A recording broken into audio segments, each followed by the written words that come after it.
والصلاة على نبيه والوزن والعدل والنظم بالجزم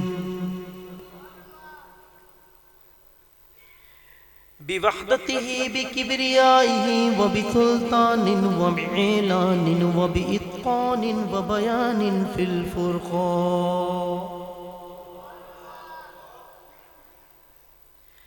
لا شريك له ولا نذير له ولا وزير له ولا مقارن له ثم نشهد أن سيدنا ومولانا وحبيبنا وشفيعنا وأحسن الخلق والحسن والصدارة والحكاية والأمانة والأمامة صعد إلى سدرة المنتهى في ليلة المعراج كشف الدجى ثم دنا ثم دنا ثم دنا فتدلى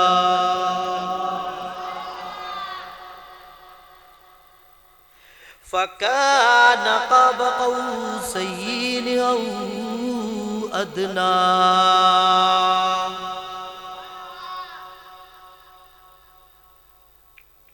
فقد قال الله تبارك وتعالى في القرآن المجيد برهان حميد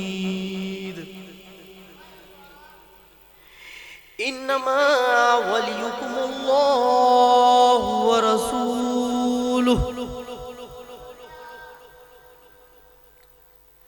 والذين آمنوا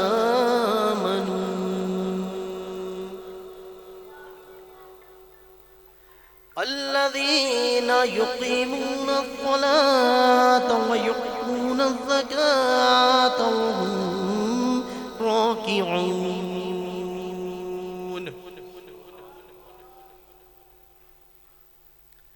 فقال قال جدي رسول الله صلى الله عليه وسلم الموت جسر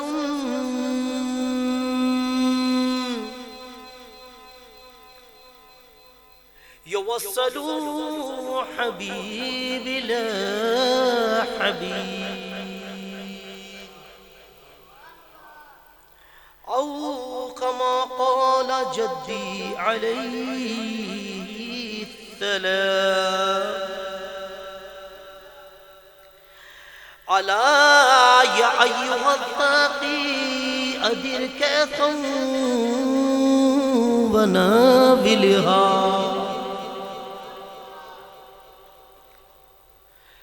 ألا يا أيها الساقي أدرك ونابلها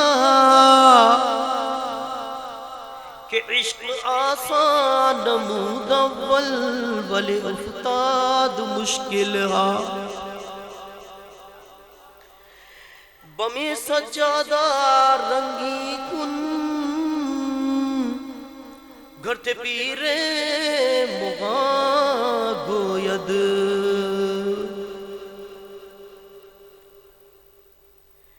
بمی سجادہ رنگی کن گرت پیرے مغاں گوید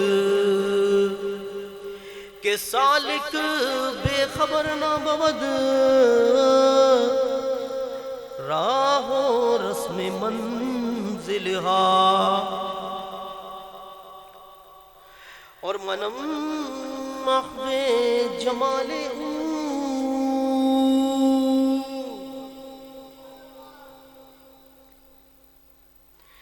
منم محو جمال نمی دونم کجا رفتم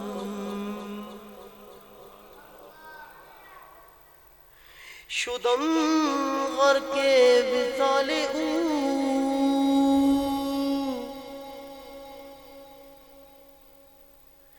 شدم غر کے وصال او،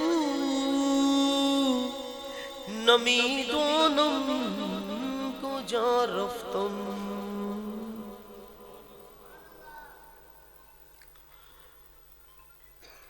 حمد و صلات کے بعد تمام حاضرین محفل، سامعین کرام، اور بالخصوص آپ کی اس عالی شان مسجد کی کمیٹی میں شامل جتنے منتظمین حضرات ہیں، اراکین ہیں، بالخصوص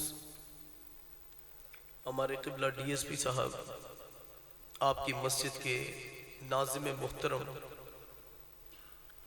اور دیگر مہر صاحبان، شیخ صاحب،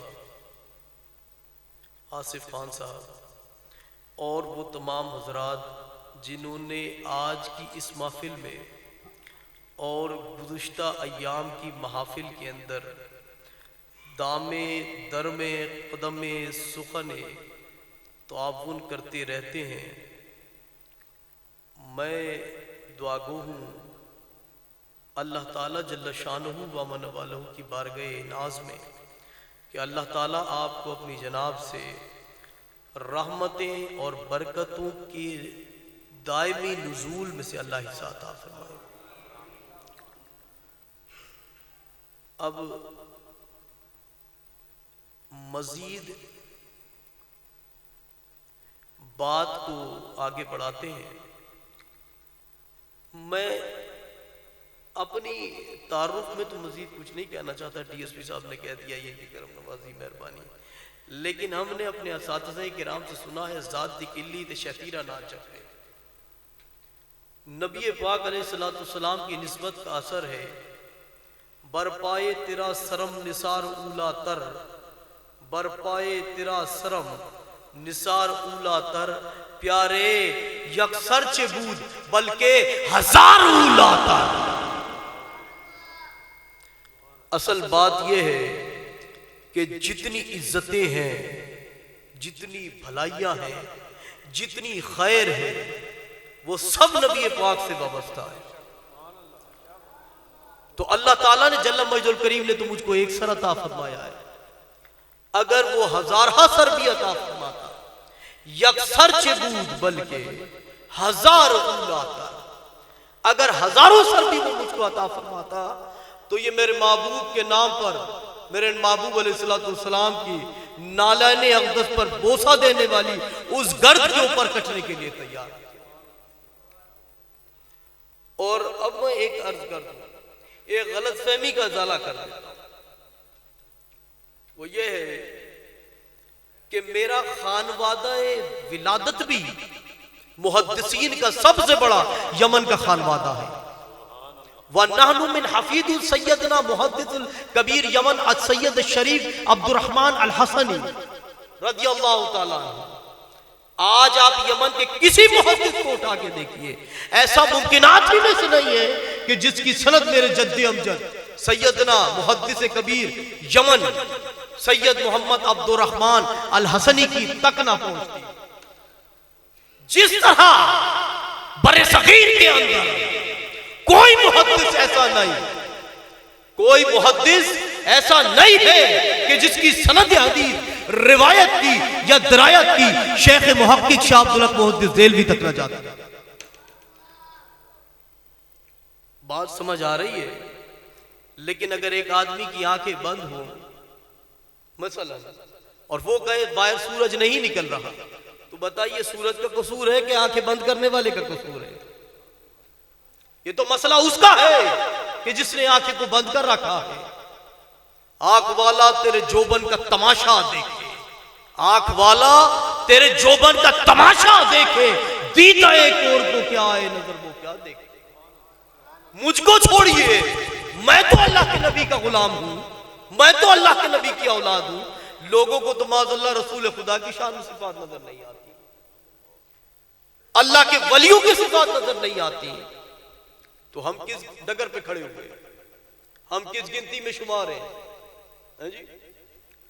یہ بچے بیٹھے ہوئے، ان میں سے ایک وقت آئے گا بہت سارے بچے دین کا علم حاصل کریں گے، اللہ کی بارگاہ میں مقبول ہو جائیں گے۔ 100 بچہ دین کا علم حاصل کرے گا، 5 بچہ اللہ کی بارگاہ میں قبول ہوگا۔ 100 بچہ دین کا علم حاصل کر کے تکمیل کو پہنچے گا، 5 اللہ کی بارگاہ میں مقبول ہوگا، 95 نہیں ہوں گے۔ کیوں نہیں ہوں گے وہ ایک علیحدہ موضوع ہے، لیکن جو 5 اللہ کی بارگاہ میں پہنچے گا، یاد رکھیے اللہ تعالیٰ پھر اس کو شانے بھی عطا فرمائے گا، عزتیں بھی عطا فرمائے گا، مراتب بھی عطا فرمائے گا۔ اس کے لیے شرط یہ ہے کہ ٹی وی پہ آیا جائے، یا سوشل میڈیا کی کیمپین چلائی جائے، یا مریدین کو کہا جائے جی ہمیں اڑاتے پھرو۔ نہیں نہیں نہیں، غوث اعظم کے دور میں یوٹیوب تو نہیں تھی، فیس بک تو نہیں تھی، وائبر بھی نہیں تھا، واٹس ایپ بھی نہیں تھا، تو آج کتنی مشہوری ان کی کیسے ہو گئی؟ حضور سیدنا عبداللہ شاہ غازی میرے برادر محترم، کراچی میں ایک مزار مقدس ہے سمندر کے کنارے، حضرت اقدس سیدنا عبداللہ الاشتر الغازی۔ حضور عبداللہ شاہ غازی اور میں ایک باپ کی اولادیں ہیں، حضرت عبداللہ شاہ غازی اور میں ایک باپ کی 2 اولادیں ہیں۔ کیسے ہیں؟ وہ فرزند امام سید نفس زکیہ کے عبداللہ الاشتر الغازی الکابلی، یہ آپ کا پورا نام ہے۔ ان کے بڑے بھائی ہیں امام حسن ابو القاسم عبداللہ الاشتر الغازی، آرام فرمائے کراچی کے اندر، اور امام حسن ابو القاسم کی اولادوں میں سے فقیر آپ کے سامنے بیٹھا ہوا ہے، اور ہمارے شجرے کو پوری دنیا جانتی ہے، دنیا کی ہر بڑی اسماء و رجال کی لائبریری میں موجود ہے تحقیق کے ساتھ۔ اور دوسری بات میں نے ابھی عرض کی گزشتہ طور پر، یہ غلط فہمی کا ازالہ کر رہا ہوں، ابھی تقریر شروع نہیں کی۔ حضور وقت تو ہے آپ کے پاس، جس سے وقت تو ہے، آپ کو نیند تو نہیں آ رہی؟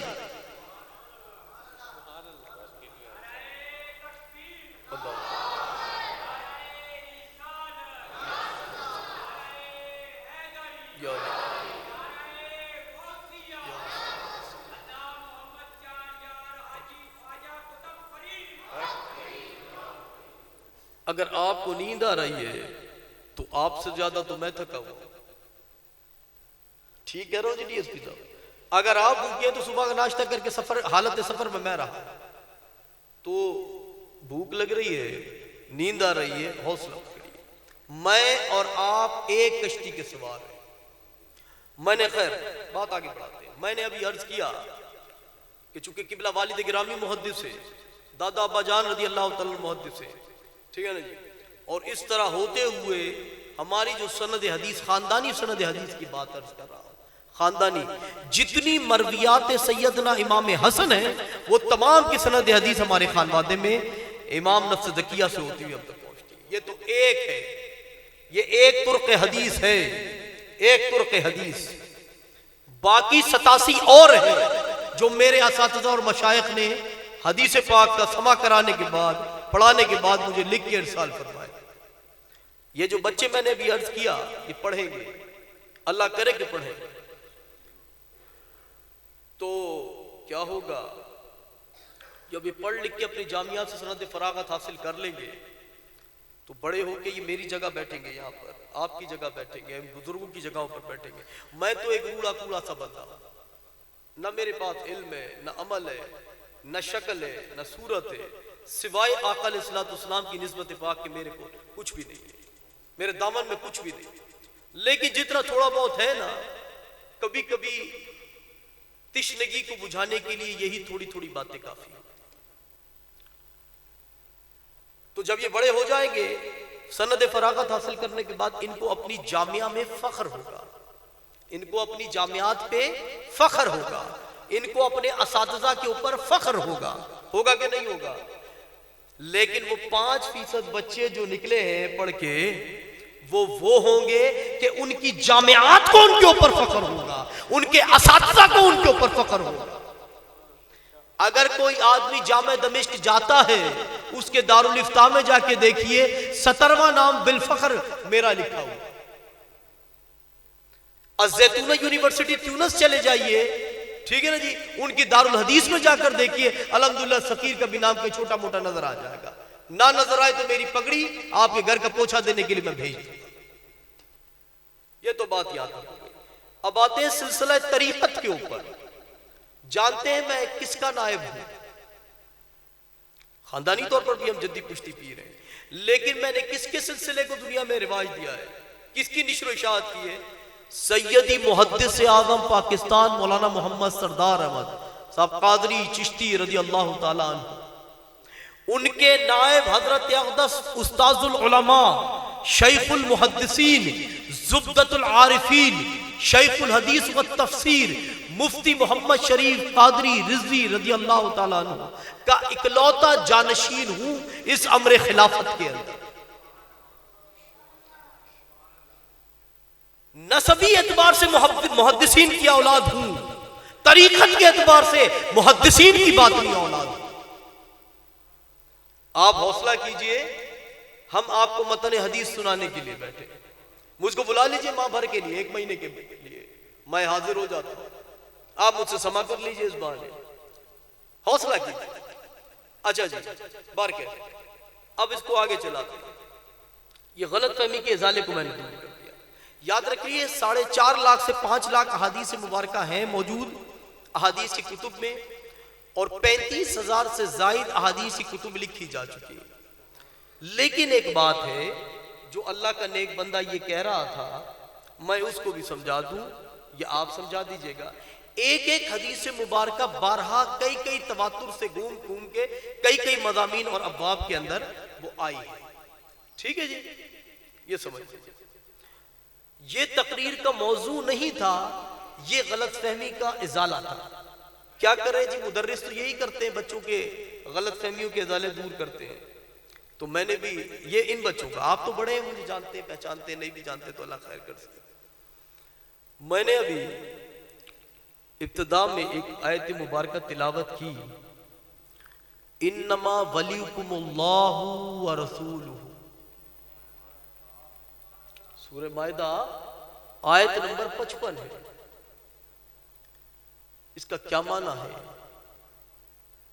ابھی قبلہ امام صاحب آپ کے سیدی اعلیٰ حضرت عظیم البرکت کا کلام پڑھ رہے تھے، تو اعلیٰ حضرت چونکہ میرے جد المرشد بھی ہیں، محدث اعظم پاکستان مرید ہیں حجت الاسلام شاہ حامد رضا فاضل بریلوی رضی اللہ تعالیٰ عنہ کہ وہ اپنے والد گرامی کے، تو اس اعتبار سے 5ویں نمبر پہ اعلیٰ حضرت عظیم البرکت کے بعد میں بیٹھا ہوں اس گدی پہ۔ تو زندہ ہے واللہ، تو زندہ ہے واللہ، تو زندہ ہے واللہ، تو زندہ ہے واللہ، میری چشم عالم سے چھپ جانے والے۔ امام کا کلام ہے، کسی معمولی بندے کا کلام نہیں ہے، امام کا فرمان ہے۔ امام اہل سنت نے اپنی آنکھوں کو دوش دیا ہے، قصور ہماری آنکھوں کا ہے۔ پیارے تو زندہ ہے، تو زندہ ہے واللہ، تو زندہ ہے واللہ، میری چشم عالم سے چھپ جانے والے۔ حضور تو زندہ ہے، اللہ کا حبیب تو زندہ ہے، اللہ کا پیارا تو زندہ ہے، ہم نہیں دیکھ پاتے، یہ ہمارا مسئلہ ہے۔ اور کم از کم میں ایک بات اور ستائش خدا بندی کے لیے، محمدات کے طور پر، شکر کے طور پر، تحدیث نعمت کے طور پر اس اللہ کے گھر میں بیٹھ کر عرض کرتا ہوں، اس فقیر کو اپنے نانا جان رسول اللہ صلی اللہ علیہ وآلہ وسلم کی بارہا زیارت کا شرف حاصل ہے۔ خدا کی قسم اٹھا کے کہتا ہوں۔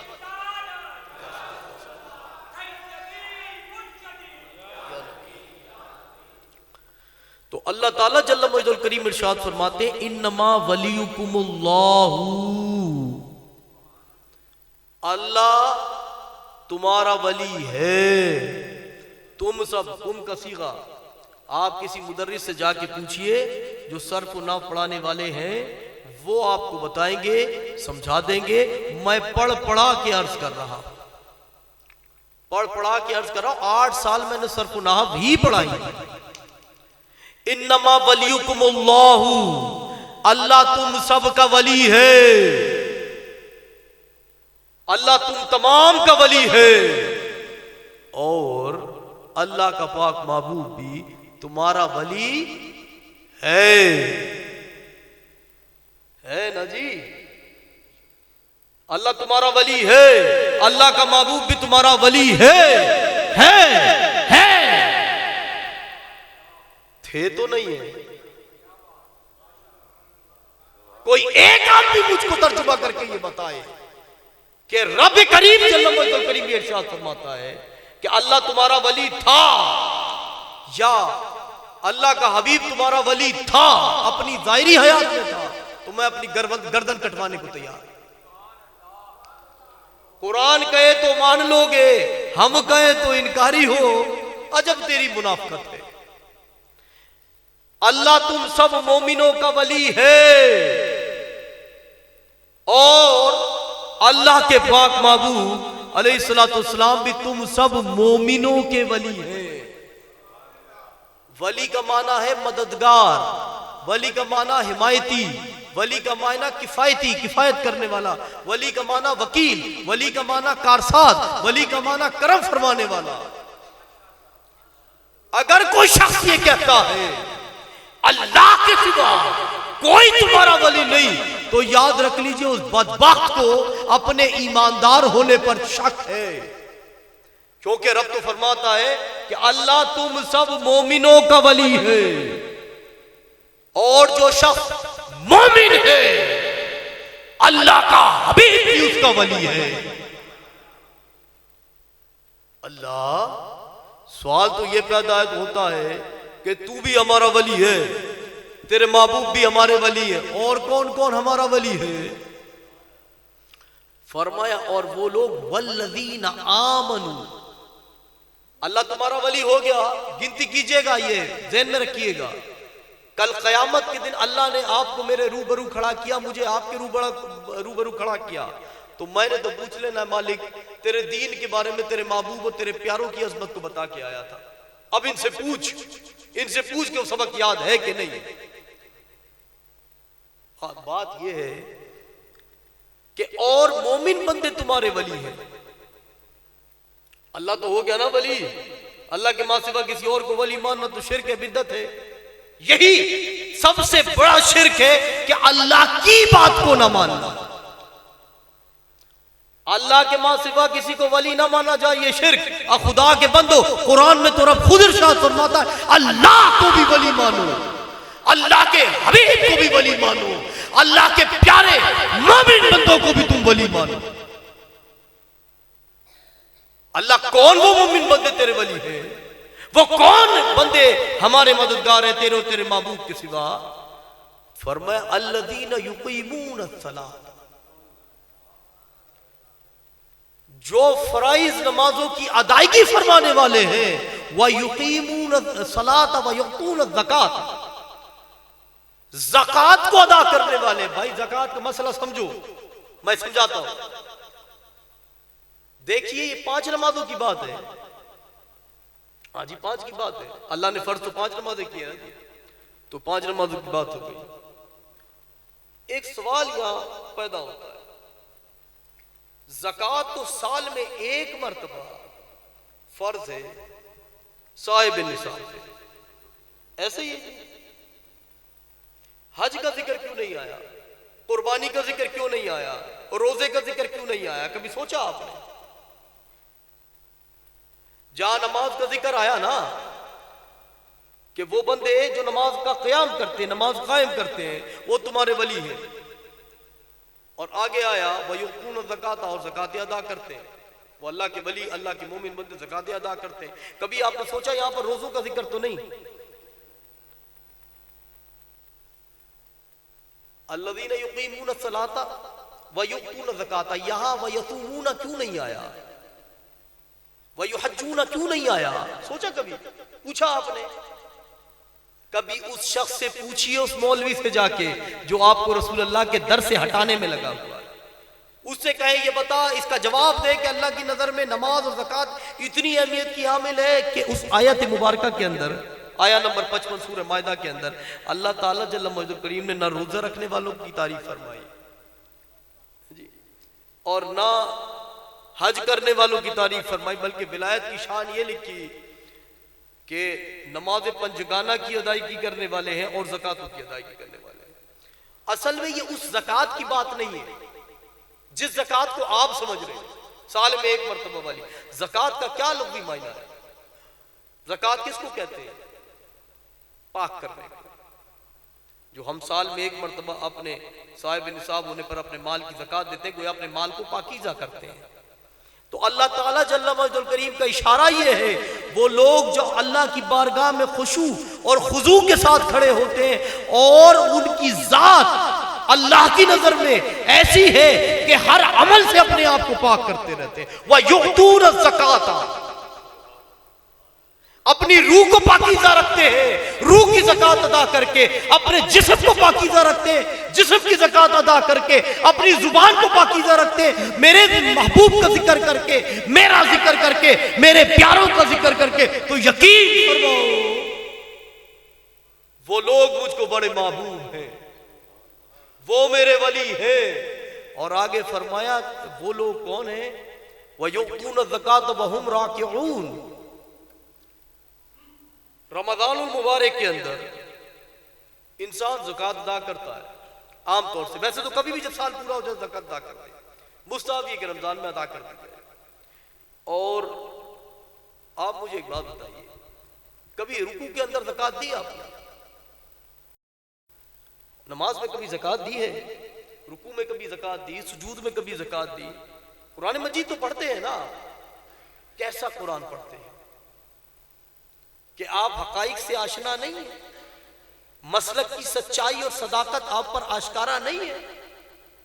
آپ قرآن صرف پڑھتے ہیں، سمجھتے ہیں، تدبر نہیں کرتے قرآن میں، تفکر نہیں کرتے قرآن میں، تحیر نہیں کرتے قرآن کے اندر۔ رکوع کا معنی ہے خشوع اور خضوع کا، جھکنے کا معنی ہے رکوع کا، خشوع کا، خضوع کا۔ المنجد اٹھا کے پڑھ لیجئے، المنجد اٹھا کے پڑھ لیجئے، عبد النصیر علوی نے لغت کی کتابیں لکھی ہیں، اس کو اٹھا کے پڑھ لیجئے تو آپ کو معنی مل جائے گا۔ رکوع کا معنی جھکنے کا، خشوع اور خضوع کا۔ تو یاد رکھیے کہ جو اللہ والے ہیں وہ اپنی روح کی، اپنے جسم کی زکوٰۃ اللہ کی بارگاہ میں ادب کے ساتھ، خشوع اور خضوع کرنے کے ساتھ ادا کرتے ہیں۔ بعض مفسرین کرام نے یہاں لکھا کہ یہ آیت مبارکہ سیدی مولا علی شیر خدا کرم اللہ وجہ الکریم کی شان میں نازل ہوئی ہے، ٹھیک ہے نا جی؟ تفسیر خازن کے اندر لکھا ہوا، تفسیر مدارک میں بھی یہی بات لکھی، تو بھی ٹھیک ہے۔ اگر مولا ولی نہیں، اگر مولا سرچشمہ ولایت نہیں، تو قیامت تک کے لیے کوئی اور اللہ کا ولی نہیں ہے۔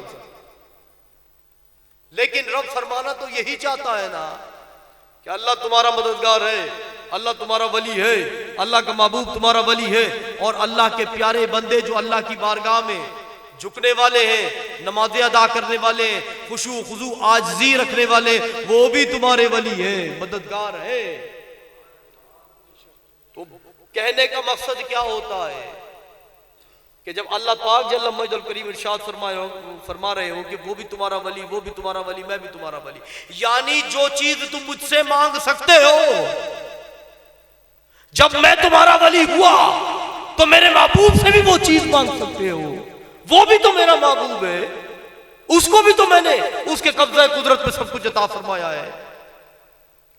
بات سمجھ آ رہی کہ نہیں آ رہی؟ اور میرے وہ پیارے بندے جن کو ان حالتوں کے اندر میں نے پایا ہے، وہ بھی میرے بندے ہیں، میرے ولی ہیں، اور وہ تمہارے بھی ولی ہیں، وہ میرے بھی دوست ہیں، رب کریم فرماتے ہیں، اور تمہارے بھی دوست ہیں۔ یہاں تک یہ بات سمجھ آ گئی؟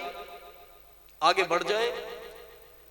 یہ پوری ذمہ داری کے ساتھ قرآن مجید کی آیت مبارکہ کی میں تفسیر کر رہا ہوں، اور اللہ تعالیٰ سے دعا فرمائیے کہ مالک مجھ کو جب تک موت نہ دے کہ میں قرآن مجید کی ایک تفسیر لکھ رہا ہوں، تقریباً 23 پارے ہو چکے ہیں، تفسیر قرآن السعادہ عند محدث اسد السعدہ عربی کے اندر 300 جلدوں کے اراؤنڈ ابھی تک 23 پارے ہوئے ہیں، بقایا زندگی رہی 13 سال سے سلسلہ چل رہا ہے، تو رب کریم نے چاہا تو اس کو لکھ بھی دوں گا اور پبلش بھی کرا دوں گا۔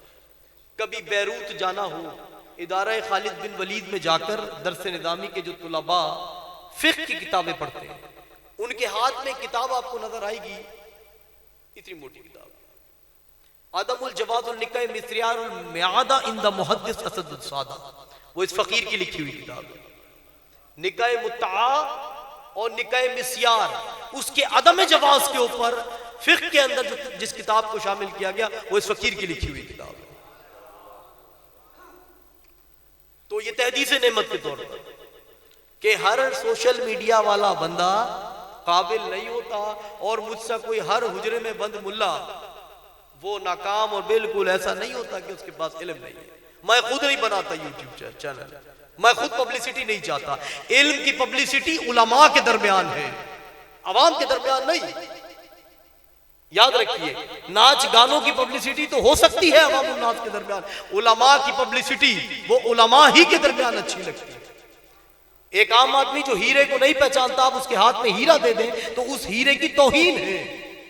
ہیرے کو پہچانتا ہے جوہری، علماء کو پہچانتے علماء، مشائخ کو پہچانتے مشائخ، اولیاء کو پہچانتے اولیاء۔ یہ عام آدمی کا کام نہیں، عام آدمی تو بھیڑ چال چل نکلتا ہے۔ بات سمجھ آ رہی؟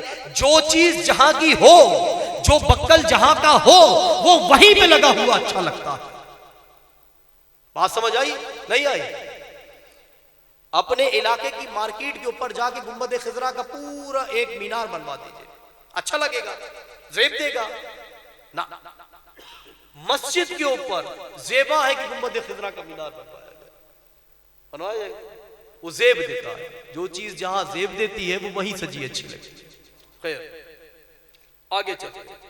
اللہ کے نبی صلی اللہ علیہ وآلہ وسلم سے پوچھا گیا، آپ تو سمجھ گئے نا، کبھی کوئی ولی اللہ پرکھنے کا طریقہ اگر آپ سے پوچھا جائے، یا کوئی آدمی آپ کے پاس آ جائے اور آ کے آپ کا دین کو بگاڑنے لگے کہ فلانا ولی اللہ ہے، فلانا ولی اللہ ہے، تو آپ کیسے پہچانیں گے؟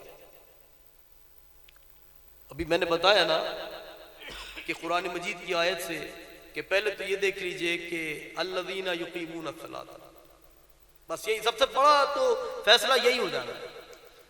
پھر آگے بات ہے، اب اللہ کے رسول کی بارگاہ میں بھی یہ مسئلہ ہے۔ یہ مسئلہ آج کا نہیں ہے کہ اولیاء اللہ کو کیسے پہچانے، یہ مسئلہ حضور کے دور کا بھی ہے۔ اللہ کے رسول صلی اللہ علیہ وآلہ وسلم ایک دن ہوا تشریف لاتے مسجد نبوی شریف کے اندر، نماز ادا فرماتے، دعا فرماتے، تشریف لے جاتے، کوئی گفتگو صحابہ کرام رضوان اللہ اجمعین سے نہیں۔ دوسرے دن بھی یہی معاملہ ہوا، تیسرے دن بھی یہی معاملہ ہوا۔ وہ جانثار تھے رسول اللہ کے صحابہ کرام، ان سے رہا نہ گیا، انہوں نے عرض کیا، یا رسول اللہ صلی اللہ علیہ وآلہ وسلم، کوئی ناراضگی ہے، کوئی خفگی ہے، ہم سے کوئی سہو ہوا ہے، کوئی گستاخی ہوئی ہے کہ آپ ہم سے کلام نہیں فرماتے؟ ہماری جانیں خشک ہو گئی ہیں، 3 دن آپ کی گفتگو کا سما نہ کر کے ہمارا خون جگر پانی ہو چکا ہے۔ اے اللہ کے پیارے حبیب، ارشاد تو فرما دو، معبود زبان یا ترجمان سے یہ تو فرما دو، کوئی الفاظ تو نکال دو کہ ہماری روح تسکین پا جائے۔ تو رحمت عالم نور مجسم صلی اللہ علیہ وآلہ وسلم نے ارشاد فرمایا، تم کو معلوم ہے میں نے 3 دن کلام کیوں نہ کیا؟ تم سے کوئی کلام نہیں کیا، آتا میں نماز پڑھاتا، گھر تشریف لے جاتا، روزانہ ہر نماز کے بعد ایسا ہوتا۔ میں اصل میں مسئلہ یہ تھا، میں اپنے رب کے حضور سجدہ ریز ہوتا ہوں اور عرض کرتا ہوں اپنے حجرہ پاک میں جا کے، اے اللہ میری امت کو بخش دے، میری امت کو بخش دے۔ تو اللہ تعالیٰ جل مجدہ الکریم نے مجھ سے ارشاد فرمایا، پیارے حبیب آپ کی امت میں سے اتنے اتنے بندے میں نے بغیر حساب و بلا کتاب بخش دے۔ ابھی مت کہیے، بات کو مکمل سنیے۔ حضور فرماتے جانتے ہو میں نے کیا کیا؟ حدیث پاک کے الفاظ ہیں فاستزدت ربی، ذمہ دار۔ ایک روایت میں آیا فاستزدت ربی، بخاری شریف کی، دوسری روایت کے اندر آیا موطا امام مالک کی فزد یا ربی، اور پڑھ پڑھا کے عرض کر رہا ہوں، سن سنا کے یہ ادھر ادھر کی لگی لپٹی کر کے نہیں عرض کر رہا۔ بخاری شریف کی روایت میں فاستزدت ربی، پس میرے پروردگار عالم اس تعداد میں جو مغفورین ہیں جن کو آپ بخشیں گے بغیر حساب اور بغیر کتاب کے، ان کی تعداد میں اضافہ فرما دیجیے۔ فاستزدت ربی، پس اس میں اضافہ فرما دیجیے، فائے تعقیب ہے، پھر اس میں اضافہ فرما دیجیے۔ دوسری روایت میں فزد یا ربی، پس اس میں زیادتی فرما دیجیے۔ دونوں روایت کے یہ الفاظ موجود ہیں۔ تو میرے آقا ارشاد فرماتے ہیں کہ اللہ تعالیٰ نے فرمایا اچھا میں نے ان کی تعداد مزید بڑھا دی، 50,000 بندہ میں بخش دوں گا بغیر حساب اور بغیر کتاب۔ سبحان اللہ مت کہیے اس بات پہ، اگر صرف 50,000 بخشے گئے نا رسول اللہ کی امت میں تو آپ تو شاید چلے جائیں، میرے جیسے گناہگار کھڑے رہ جائیں۔ حضور علیہ السلام ارشاد فرماتے تیسرا دن آیا، میں نے اپنے رب کے حضور پھر لجاجت کی، التجا کی، مناجات کی، عرض گزاری کی، چشمان بیم سے آنسو جاری ہو گئے، حتیٰ کہ میرے رب کریم جل مجد الکریم نے ارشاد فرمایا پیارے آپ کی امت کے، حضور نے فرمایا آپ کی امت کے میں 70,000 افراد کو تو بخشوں گا ہی بخشوں گا۔ ایک روایت یہ بھی ہے، دوسری روایت میں ایک روایت میں آیا 70,000، دوسری میں آیا 700,000، 70 لاکھ افراد کو میں۔ دونوں روایات موجود ہیں۔ وفی شک کی احدہما، اور راوی کو شک ہے ان دونوں الفاظ میں سے کسی ایک لفظ کے اندر۔ راوی کہتا ہے مجھ کو شک ہے کہ حضور نے 70 لاکھ فرمائے تھے یا 70,000 فرمائے تھے۔ تو فرماتے ہیں کہ میں نے اللہ رب العزت جل مجد الکریم سے عرض کی کہ مالک پھر کیا معاملہ ہوگا؟ تو اللہ تعالیٰ جل مجد الکریم نے مجھ سے فرمایا کہ پیارے آپ کی امت کے جو 70,000 یا 70 لاکھ کو میں منتخب کروں گا، ان میں سے ایک ایک کے ساتھ 70,000 کو بلا حساب اور بلا کتاب جنت میں داخل کر، ایک ایک کے ساتھ۔ اب مجھ کو ایک بات بتائیے، پیری مریدی تو ہے ہی اہل سنت میں، پیری مریدی جو صحیح پیری مریدی ہے یہ تو ہے ہی اہل سنت کے اندر، تو جو ایک ایک کے ساتھ 70,000 جائیں گے نا وہ ہمارے مشائخ ہیں۔ باقیوں کی نظر میں شرک و بدعت ہے، حدیث پاک میں تو یہ ہے ایک ایک کے ساتھ 70,000 جائے گا، تو تم اپنے گھر سے لا کے تعداد پوری کرو گے؟ کیسے پوری کرو گے؟ یہ اولیاء اللہ ہوں گے، یہ مشائخ ہوں گے، یہ پیران کرام ہوں گے کہ ان کے پیچھے پیچھے ان کے مریدین چلتے جائیں گے اور آگے وہ جنت کے اندر داخلہ فرماتے ہیں۔ حضور علیہ السلام نے ارشاد فرمایا جب ان کی فضائل و مناقب کو صحابہ کرام رضوان اللہ اجمعین، نیند تو نہیں آ رہی مجھ کو یہ بتائیے پہلے، پکی بات ہے؟ آپ کے ناظم صاحب سے بھی اجازت لے لیتے ہیں، حضور صبح تو چھٹی ہے، اچھا مدرسے کی جمعے کی چھٹی تو ختم کر دی جاتی ہے؟ اچھا 15-20 جیسے آپ کو، ہم تو بزرگوں کے حکم مان کے پیچھے چلنے والے ہیں۔ اچھا جی، جب اللہ کے محبوب نے تعریفات کو بیان فرمایا، بھائی بہت بڑی تعریف ہے، ایک آنر ہے، کسی شخص کے سینے کے اوپر پورا تمغہ بصالت لگا ہو، اس کے لیے بڑے آنر کی بات ہے۔ یہ تو رسول اللہ کی طرف سے تمغہ دیا جا رہا ہے کہ تمغہ مغفرت ان کی سینے پہ سجا ہوا ہے، یہ بخشش کیے گئے لوگوں میں سے ہیں، یہ مغفورین ہیں، یہ مرحومین ہیں، اللہ نے ان کو ڈکلیئر کر دیا ہے۔ اور جن کو اللہ ڈکلیئر کرتا ہے ان کے چاہنے والوں کے ساتھ بھی تو کوئی معاملہ ہوگا نا جی۔ جب اللہ کے محبوب نے تعریفات کو بیان فرمایا تو صحابہ کرام رضوان اللہ اجمعین کو بڑا رشک آیا، اس پہ بڑا رشک آیا۔